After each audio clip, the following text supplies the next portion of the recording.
History is filled with tales of eccentric rulers, but have you ever heard of an emperor who wanted to make his horse a politician? This isn't a myth. It's the bizarre, true story of the Roman Emperor Caligula and his beloved horse.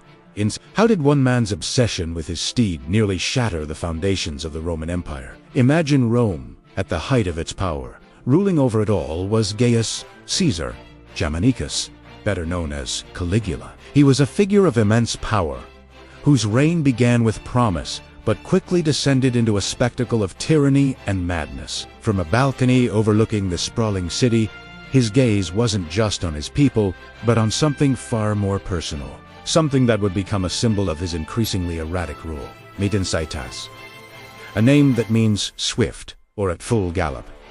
But this was no ordinary horse. Incitus was Caligula's obsession. He lived a life of unimaginable luxury, a life most Romans could only dream of. His stable wasn't made of wood and hay, it was crafted from marble. His manger wasn't a simple trough, it was carved from ivory. He ate oats mixed with gold flakes, served by a dedicated team of servants. He wore a collar studded with precious jewels and was draped in purple blankets, the color reserved for the emperor himself. Before races, Caligula would impose silence on the entire neighborhood to ensure Incitus got a good night's sleep. This wasn't just affection, it was a profound statement. Caligula was elevating his horse to a status far beyond that of any animal. But the emperor's devotion was about to take a shocking turn, one that would mock the very heart of Roman political life. The Senate, the most revered institution in Rome, was a place of serious debate and governance. One day, Caligula strode into the Senate chamber. The senators, robed and solemn, awaited an imperial decree, but what they heard left them speechless. Caligula announced his grand plan. He intended to appoint Incitus as a consul, one of the two highest-ranking officials in the Republic. Imagine the scene. The most powerful men in Rome, staring in disbelief as their emperor gestures towards a horse, proposing it as their equal. Was this a genuine act of madness, or was it a calculated insult? Many historians believe this was Caligula's ultimate act of political satire.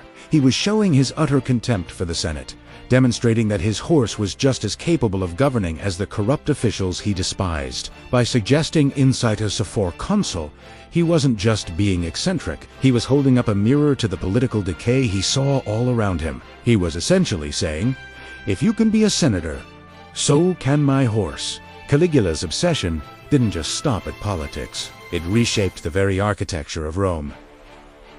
He commissioned grand projects not for the people, but for his horse. A house was built for Incitus, complete with lavish furnishings and staff, where he would entertain dignitaries. There are even accounts of floating bridges and extravagant ships built, in part to accommodate the emperor's equine whims.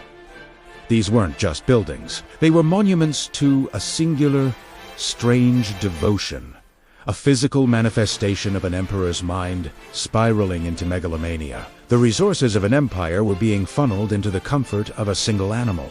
In the end, Caligula's reign was cut short by assassination before Incitus could ever officially take office. But the story lives on, a chilling and fascinating chapter in Roman history. As we look at the ruins of ancient Rome, we have to wonder how much of history is shaped not by grand strategies or popular movements, but by the strange, personal obsessions of those in power. The tale of Caligula and Incitus is more than just a story about a crazy emperor. It's as a timeless warning about absolute power, and a question that echoes through the ages. What happens when a leader's whims become the law of the land? Thanks for watching. If you found this story as fascinating as I did, be sure to like this video and subscribe for more deep dives into the strangest corners of history. See you next time.